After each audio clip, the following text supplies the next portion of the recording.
नमस्कार दोस्तों, आप सबका स्वागत है VSA टॉक्स में। दोस्तों, आज हमारे साथ हैं डॉक्टर पराग शर्मा। हम डॉक्टर पराग शर्मा से कोविड-19 यानी कोरोना के बारे में कुछ महत्वपूर्ण जानकारी लेंगे।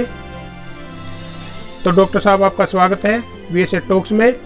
तो डॉक्टर साहब, आपसे हमारा पहला सवाल है कि ये जो म्यूटेशन आई है सेकेंड वेव, इसके बारे में आप क्या कहना चाहेंगे? थैंक यू VSA टॉक्स साहब से दोबारा बात करके मेरे को काफ़ी अच्छा लग रहा है। पहले में हमने कुछ एडवाइस दी थी जिसमें हम नॉर्मल कुछ चीज़ें जो कि हमें पता रहनी चाहिए। अभी आज हम जो क्वेश्चंस लेके आप अभी जो इंटरव्यू ले रहे हैं, इसमें जो क्वेश्चंस वगैरह है उसके हम एक एक करके आंसर देंगे। तो इसमें आप जो अभी पहला क्वेश्चन पूछ रहे हो कि सेकेंड म्यूटेशन का मीन्स इसके बारे में हम क्या कहना चाहते हैं, तो एक चीज़ मैं आपको बताना चाहता हूँ कि म्यूटेशन तो कंटिन्यूसली होता रहता है, कितने म्यूटेशन हो गए वो भी नहीं पता। सेकेंड म्यूटेशन की बात जो अभी हम न्यूज़ वगैरह में देख रहे हैं कि सेकेंड म्यूटेशन हो गया है, इसलिए कोविड के अंदर में बहुत सारे चेंजेस आ गए हैं। ये जो न्यूज़ है या फिर ये जो बातें हैं ना, इसके अंदर में ठीक है, मैं मानता हूँ कि ये सही है, मगर ये पूरा सही नहीं है। इसके अलावा बहुत सारी चीज़ें जो कि अपने को पता रहना चाहिए कि थर्ड म्यूटेशन के बारे में कोई बात नहीं कर रहा है। मतलब सेकेंड म्यूटेशन हो गया है वो तो मान लिया हमने। सेकेंड म्यूटेशन 5 अक्टूबर 2020 मतलब 5 अक्टूबर 2020 को सेंट्रल गवर्नमेंट के पास में रिपोर्ट चली गई थी कि सेकेंड म्यूटेशन हो गया है, लास्ट ईयर में ही हो गया था। तो अभी तक तो इसके बारे में कुछ बात नहीं किया। अगर म्यूटेशन तब हो चुका है तो अभी जो सिम्टम्स आ रहे हैं ये पहले ही आ जाने चाहिए थे। अभी जो सिम्टम्स आ रहे हैं, अभी जो कोविड के सिम्टम्स है वो बिल्कुल डिफरेंट है। तो इसका मतलब ये तो है नहीं कि ये सेकेंड म्यूटेशन वाले हैं। सेकेंड म्यूटेशन वाले अगर होते थे सिम्टम्स तो ये तो तभी आ चुके होते थे। थर्ड म्यूटेशन के बारे में कोई बात नहीं कर रहे हैं। जो थर्ड म्यूटेशन का वायरस है उसके जो सिम्टम्स अभी आ रहे हैं वो क्या पता थर्ड वाले के ही हो। हम बोल रहे हैं कि जो लंदन वाला जो वेरिएंट है उसके सिम्टम्स सिमिलर है, तो वो लंदन वाला तो लास्ट ईयर में ही आ गया था 2020 में 5 अक्टूबर को, तो उसका और इसका कोई लिंक नहीं है। तभी सिम्टम्स आने थे ना, अभी एकदम कैसे म्यूटेशन हो गया। तो ये थर्ड वेरिएंट भी हो सकता है, ऐसा ज़रूरी नहीं है। 60% तो केसेस जो भी टेस्ट कर रहे हैं उसमें हम थर्ड म्यूटेशन वाला चेक ही नहीं कर रहे हैं, मगर फिर भी जो 60% केसेज है महाराष्ट्र में एग्जांपल, उसमें 60% सेकंड म्यूटेटेड वायरस है। तो थर्ड वाले तब हम अलग से चेक करेंगे, तभी पता लगेगा ना ये थर्ड वाला है कि नहीं है। तो अभी ये वेरिएशंस होते जा रहे हैं। सेकंड स्ट्रैंड था जो जिसमें सेकंड म्यूटेशंस हुई है वो एक ख़तरनाक था, उससे भी ख़तरनाक थर्ड वेरिएंट वाला होगा, क्योंकि इसमें कैपेबिलिटी ज़्यादा है, जल्दी बॉडी के अंदर में स्प्रेड हो सकता है ये, और इसके सिम्टम्स थोड़े से अलग रहेंगे। और अभी तक हम कुछ प्रिडिक्ट नहीं कर सकते फ्यूचर के बारे में कि ये कितना और सीरियस होगा, मगर नेक्स्ट कमिंग 30 डेज़ मतलब मई का पूरा जो मंथ होगा, इसमें हम ये लगा लो कि 2-3 गुना ज़्यादा सीरियस केसेस दिखेंगे हमें। फैसिलिटीज़ वगैरह भी मैनेज नहीं हो पा रही हैं, मगर फ़र्क पड़ेगा थोड़ा सा। तो डॉक्टर साहब, आप कह रहे हैं कि ये थर्ड म्यूटेशन है, तो इसके केस कहाँ कहाँ पर मिले हैं और इसके बारे में हमें थोड़ी सी जानकारी और दीजिए। जो थर्ड म्यूटेशन के बारे में बात कर रहे हैं हम, सेकंड म्यूटेशन में मतलब क्या था कि 2 जगह चेंजेस आए थे। मतलब कोई भी वायरस होता है ना, वो 2 ही चीज़ों से बना होता है, एक न्यूक्लिक एसिड होता है और एक प्रोटीन कवर होता है, जिससे वो उसमें स्पाइक्स होते हैं जो कि बॉडी में अटैच होता है अलग अलग जगह पे। तो इसमें ऑलरेडी जो जीन था उसका RNA है जो अपना, उसमें 2 जगह पे चेंजेस आए थे, तो उसको बोला था कि 2 म्यूटेशन मीन्स सेकेंड म्यूटेशंस हो चुके हैं उसमें। अभी जो रिसेंटली सर्च किया है तो उसमें जो दिल्ली वाला एरिया है और बंगाल का एरिया है, इसमें कुछ जगह पे थर्ड म्यूटेशन के वायरसेस मिले हैं। तो दिल्ली वाला एरिया में भी काफ़ी केसेस है, आपने देखा है। उसमें कितने थर्ड म्यूटेटेड हैं वो हमें अभी तक पता नहीं है, कोई टेस्ट वगैरह उसका किया नहीं है, अलग से उसकी कोई जांच हुई नहीं है। और अभी तब तक सभी सिम्टम्स अगर थर्ड वालों की एक अलग से स्टडी ना किया जाए तो हमें नहीं पता लगेगा पूरा कि थर्ड वाला और सेकंड वाले में ज़्यादा से ज़्यादा क्या फ़र्क है। थोड़ा टाइम लगेगा, सिम्टम्स वगैरह जैसे जैसे आएंगे वैसे वैसे पता लगेगा धीरे कि क्या क्या दिक्कतें हैं, ठीक है। मगर अभी तो फ़िलहाल तो बस यही कह सकते हैं कि जो थर्ड म्यूटेटेड वायरस है कोविड का, ये इजीली स्प्रेड हो सकता है, ये इजीली बॉडी के अंदर में एंटर कर सकता है। मतलब इसके अंदर सेकंड वाले की तो खासियत है ही, सेकंड म्यूटेशन जो हुआ था उसकी तो खासियत है ही। इसमें एक और जगह पे जीन के अंदर में चेंजेस हैं, और वो थर्ड जगह पे जहाँ पे जीन के अंदर में चेंज हुआ है उसकी वजह से ये बहुत ईजीली स्प्रेड हो सकता है और अपनी कितने भी टाइप की कॉपी बना सकता है। हम लोगों को शायद नेक्स्ट पेंडेमिक के लिए अभी से रेडी होना पड़ेगा। मतलब पॉसिबिलिटी है कि हम लोग बहुत जल्दी एक नेक्स्ट पेंडेमिक के लिए रेडी हो सकते हैं। क्योंकि और एक रही बात वैक्सीन वगैरह की, हम लोग वैक्सीन बना लेंगे, जिस वायरस के लिए हमने वैक्सीन बनाई है वो वायरस ही चेंज हो गया है, तो दूसरा वायरस आ गया है, तो वो वैक्सीन कैसे काम करेगी। मतलब हमने वैक्सीन बना लिया एक वायरस के लिए, एक एंटीबॉडीज़ वगैरह बनेगी जो कि उसको मेंटेन कर देगी, बाद में न्यूट्रलाइज करने की कोशिश करेगी। एक आदमी के अंदर अगर 2-3 टाइप के कोविड वायरस प्रेजेंट है, वेरिएंट अलग अलग वेरिएंट अलग प्रेजेंट है, तो उसके लिए कौन सी वाली वैक्सीन काम करेगी। जिसके लिए वो बना रखी है, जिसमें उसका एंटीबॉडीज़ हो सकता है वही, बाकी तो हमारा इम्यून सिस्टम उसको पता भी नहीं लगा पाएगा कि वायरस अंदर घुस चुका है। तो यही एक फ़र्क है म्यूटेशंस का। ओके, धन्यवाद डॉक्टर साहब इतनी महत्वपूर्ण जानकारी देने के लिए। डॉक्टर साहब एक और सवाल है, लोगों के मन में डाउट चल रहा है कि ये जो कुछ हो रहा है ये 5G नेटवर्क की वजह से हो रहा है, तो आप इन दोनों के बीच के संबंध को कृपया लोगों को बताइए, जो हमारे दर्शक इस वीडियो को देख रहे हैं उनको बताइए कि 5G नेटवर्क और कोरोना के बीच में जो लोग संबंध बना रहे हैं कि यह जो कुछ हो रहा है ये कोरोना नहीं है, ये 5G टेस्टिंग की वजह से ऐसा लोगों को हो रहा है, तो उसके बारे में आप क्या कहना चाहेंगे। 5G जो नेटवर्क की बात है उसके अंदर में कुछ जैसे कि पहले जब 4G का स्टार्ट किया था तो एनिमल्स वगैरह के अंदर में कुछ प्रॉब्लम्स आ रही थी, जैसे कि बर्ड्स है उनके अंदर में कुछ प्रॉब्लम आ रही थी। और अभी जैसे कि 5G एक्सपेरिमेंट्स चल रहे हैं 5G नेटवर्क के लिए, तो इसमें ज़्यादा कुछ फैक्ट नहीं है एक्चुअली रियल में, ये थोड़ा सा रूमर भी है। क्योंकि वैसे एक सिंपल सी बात है, अभी रूरल एरिया है, गांव वाला एरिया है कोई भी, वहाँ पे कौन सा 5G नेटवर्क चल रहा है, वहाँ पे तो 5G नेटवर्क नहीं चल रहा है, तो वहाँ पे भी केसेस तो वैसे ही है, सेम है। तो अगर 5G नेटवर्क से अगर होता था तो उस पर्टिकुलर एरिया में ही जहाँ पे एक्सपेरिमेंट हो रहा है ये, जो कि हम आर्टिफिशियल टेक्नोलॉजी बनाने के लिए, रोबोट्स में यूज़ करने के लिए 5G जो हम बना रहे हैं टेक्निक डिफेंस के लिए, उसका इतना इसके ऊपर कोई लिंक नहीं है कि 5G का नेटवर्क हो गया है इसलिए कोविड इतना ज़्यादा फैल रहा है, तो इसमें ज़्यादा चांसेस नहीं है। वैसे नॉर्मली अगर हम देखें तो रेडिएशंस की वजह से म्यूटेशन होता है। रेडिएशंस जो लोकल एरिया में अगर उसका इफेक्ट है तो उसके ऊपर रेडिएशंस का असर होगा। म्यूटेशन का मतलब भी रेडिएशन से होता है, मगर दोनों का कोई इस चीज़ में कोई लिंक नहीं है, इसका इस चीज़ के लिए कोई भी लिंक नहीं है, तो इसमें ज़्यादा कुछ ओवर थिंकिंग करने की ज़रूरत नहीं है। धन्यवाद डॉक्टर साहब इतनी महत्वपूर्ण जानकारी हमारे दर्शकों तक पहुंचाने के लिए। इससे मुझे महसूस हो रहा है कि हमारे जो दर्शक हैं उनके मन का संदेह खत्म हो जाएगा, जिनका मानना है कि 5G नेटवर्क की वजह से ऐसा हो रहा है। तो डॉक्टर साहब मेरा अगला सवाल है कि कोरोना की आपने बताया कि इतने सारे वेरिएंट्स आ चुके हैं, तो हमें कैसे पता लगेगा कि हमें कोरोना हो चुका है। इसके नए लक्षण यानी सिम्टम्स के बारे में आप कुछ बताइए। आजकल हॉस्पिटल्स वगैरह में हर एक जगह पे केसेस वगैरह बहुत बढ़ गए हैं, और इसमें डायग्नोस करना, पहले हम सोचते थे कि बस सांस वगैरह की दिक्कत होगी तो कोविड वगैरह के होने के चांसेस हैं, मगर अभी थोड़ा सीक्वेंस चेंज हो गया है। ये इसमें सिम्टम्स वगैरह और डायग्नोसिस करना थोड़ा सा कॉम्प्लिकेटेड है, क्योंकि मल्टीपल साइट्स है इसमें एक्शन के लिए। ऐसा नहीं है कि बस सांस की कोई दिक्कत होगी या फिर और कुछ। ये जो वायरस है तब बॉडी में, अभी आपको एक चीज़ समझाता हूँ, बहुत सारे पेशेंट्स ऐसे आ रहे हैं अभी जिनको पेट की दिक्कत है, या तो कॉन्स्टिपेशन हो गया है, कब्जी हो गई है, या फिर लूज मोशन लग गया है, या फिर एक और दिक्कत बहुत बार पेशाब जा रहे हैं। ठीक है, ये 3 चीज़ें नीचे से लिंक्ड होगी। इसके साथ में कभी कभी बिल्कुल कमर में दर्द, जैसे कि बहुत कोई प्रेशर से कोई चीज़ मार दिया गया है और कमर बिल्कुल पकड़ जाएगी।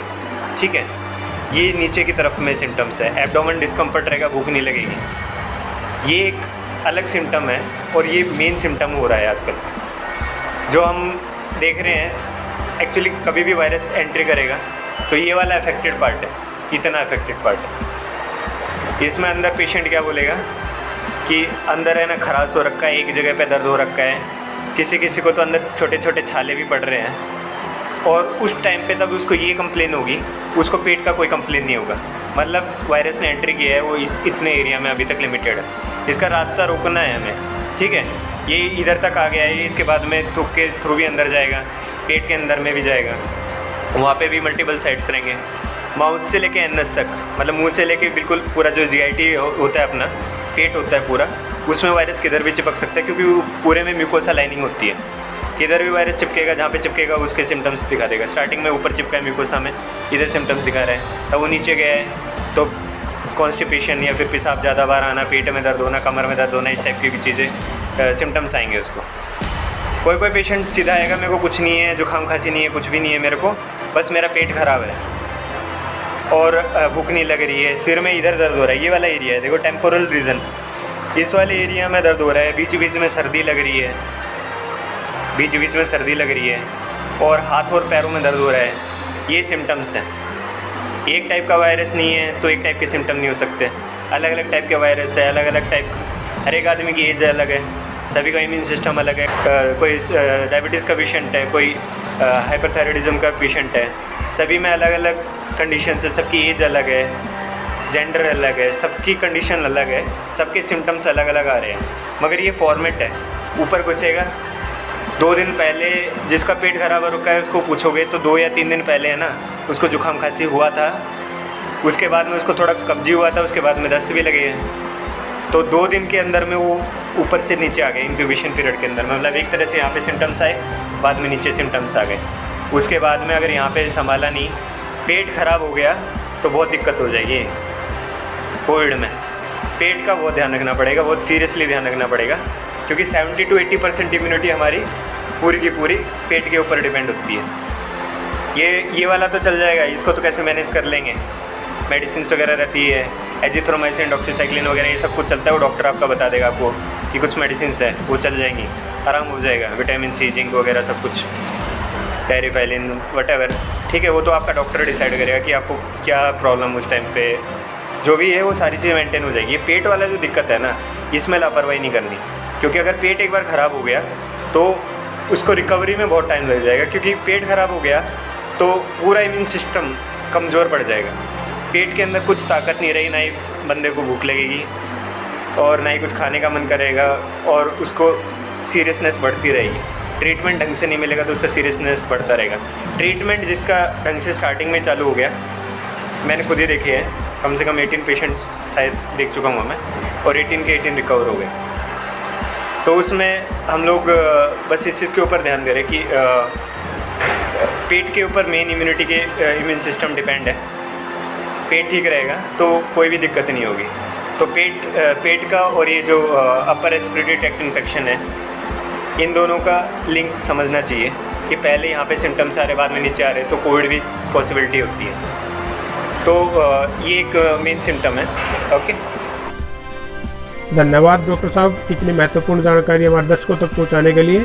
एक और बात डॉक्टर साहब कि मान लीजिए कि किसी को कोरोना है तो वो उसका इलाज कैसे करें, क्या घर पर रहकर इसका इलाज संभव है, इसके बारे में हमारे दर्शकों को एक बार और बता दीजिए। जो लोग घर में आइसोलेटेड हैं और जिनको कोई कोविड की प्रॉब्लम है या फिर किसी को सिम्टम्स आ रखे हैं, ये सभी कोविड के सिम्टम्स आ रखे हैं और घर में वैसे भी हैं, या फिर नॉर्मली भी हमें रूटीन में क्या चीज़ें पता रहनी चाहिए जिससे कि हम अपने लाइफस्टाइल को थोड़ा मॉडिफाई कर पाएँ।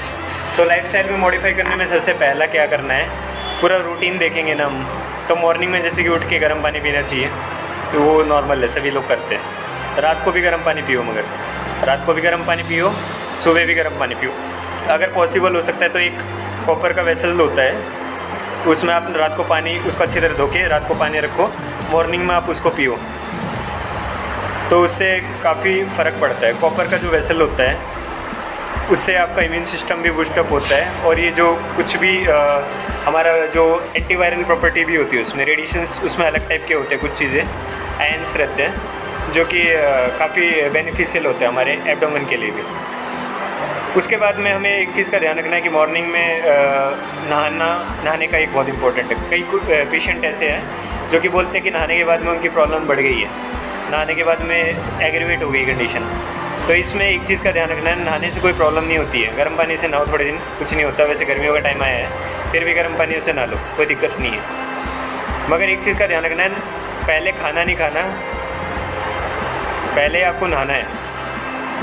मतलब अगर आपने खाना खा के नहा लिए तो आपकी प्रॉब्लम बढ़ जाएगी। ये एक बहुत ध्यान में रखने वाली चीज़ है। अभी तक हम लोग कभी कभी ऐसी कर देते थे, मगर इसमें प्रॉब्लम हो जाती है। तब हम खाना खाते हैं तो पेट के अंदर में हीट होती है, बाद में हम नहाते हैं तो फ़र्क पड़ जाता है, काफ़ी डिस्टर्बेंस होता है। पहले नहीं होता था क्योंकि पहले इतनी प्रॉब्लम नहीं थी। अभी जो है कोविड से रिलेटेड जितने भी पेशेंट हैं, अगर किसी ने पहले अगर खाना खा लिया और उसके बाद में वो नहा लिया तो उसकी प्रॉब्लम बढ़ जाएगी। इस चीज़ का तो हमें एक ध्यान रखना है। रोज़ सुबह 3 या 4 तुलसी के पत्ते खा सकते हो आप। जो मॉर्निंग में चाय पी रहे हो, नाइट को चाय पी रहे हो, उसमें मुलेठी यूज़ करना है। मुलेठी का काढ़ा होता है, उसको यूज़ करो आप। दूध की जगह लेमन टी भी ले सकते हो। और रही बात दूध की, भैंस का दूध नहीं पीना, उससे फैट ज़्यादा रहता है। गाय का दूध पियो, उसमें भी थोड़ी हल्दी मिला के लोगे तो अच्छा रहेगा। रात के टाइम पे दही और शीत नहीं लेना है। सुबह के टाइम पे दही लस्सी वगैरह ले सकते हो आप, उसमें भी थोड़ा नमक डाल के लेना चाहिए। और एक चम्मच, वही वाली बात, पुराने वाली बात, 1 चम्मच शहद और आधी चम्मच हल्दी मॉर्निंग में ले लो, एक बार नाइट को ले लो। रात को लहसुन की चटनी खा लो। 15-20 मिनट मॉर्निंग में सनलाइट को एक्सपोज करो। ज़्यादा स्ट्रेस मत लो। 7-8 दिन लगते हैं पूरा रिकवर होने के लिए, इससे ज़्यादा टाइम नहीं लगता है। ऐसे ऐसे पेशेंट देखे हैं मैंने जिनका 87-86 ऑक्सीजन सेचुरेशन है। बिना ऑक्सीजन सिलेंडर के वो लोग ठीक हुए हैं, बिना ऑक्सीजन सिलेंडर के ठीक हुए हैं। तो ये ज़्यादा वहम करने की ज़रूरत नहीं है कि बिना ऑक्सीजन सिलेंडर के आप ठीक नहीं रह सकते हो। थोड़ा सा लाइफस्टाइल को मॉडिफाई करोगे तो आपको काफ़ी आराम मिल जाएगा। जिसका बुखार कंटिन्यूसली उतर नहीं रहा है, कंटिन्यूसली बुखार उतर नहीं रहा है, उसके लिए गुड़ची घनावटी, ये मॉर्निंग में 1 टैबलेट, नाइट को 1 टैबलेट। गिलोय जो हम बोलते हैं नॉर्मली, उसका रस काफ़ी अच्छा है, सारी दवाइयों को फेल कर सकता है। ये इतना अच्छा रिज़ल्ट है इसका। तो आप गिलोय घनावटी भी ले सकते हैं, मॉर्निंग में 1, नाइट को 1। तुलसी कल्प करके भी आता है, जिसमें तुलसी सिरप फॉर्म में रहती है, वो 1 चम्मच आप मॉर्निंग में ले सकते हो, 1 चम्मच रात को ले सकते हो। उससे काफ़ी फ़र्क पड़ रहा है, उसका काफ़ी अच्छा रिज़ल्ट है। और एक है अमृत उत्तर कषाय, इसमें आमलकी, हरितकी और गुड़ची, ये 3 चीज़ें होती हैं, 3 मेडिसिन होती हैं। इसका बहुत अच्छा रिज़ल्ट है। और बाकी एक क्वेश्चंस पूछते हैं कि गार्लिक को वगैरह, लहसुन के ऊपर इतना ध्यान क्यों दिया जाता है। लहसुन के बहुत ज़्यादा बेनिफिट है, बहुत तगड़ा है, एंटीऑक्सीडेंट है। और आपने देखा होगा कि आजकल जिंक बहुत चल रहा है, जिंक लगा रहा है, विटामिन सी, जिंक, हर एक जगह पे जिंक दे रहे हैं। लहसुन के अंदर में नेचुरली फॉर्म में जिंक होता है। जो लोग वेजिटेरियन हैं वो लोग, जिंक का ये एक अच्छा सोर्स है। जो लोग नॉनवेज खाते हैं वो मीट में भी जिंक होता है, मगर नॉर्मली जिंक अगर आपको नेचुरली भी चाहिए तो लहसुन में मिलेगा वो। तो आप लहसुन में लहसुन का यूज़ किए, लहसुन की चटनी बनाइए कच्चे फॉर्म में। उसके जो ऑयल्स रहते हैं वो एवेपरेट नहीं होते, तब हम सब्ज़ी में डालते हैं तो एवेपरेट हो जाते हैं, उसका कुछ फ़ायदा नहीं है इतना। जो कच्चे वाला है उसी का फ़ायदा है। और बीच बीच में गर्म पानी पीते रहिए, और धीरे धीरे मैं आपको आगे की भी चीज़ें कुछ एडवाइस करता रहूँगा।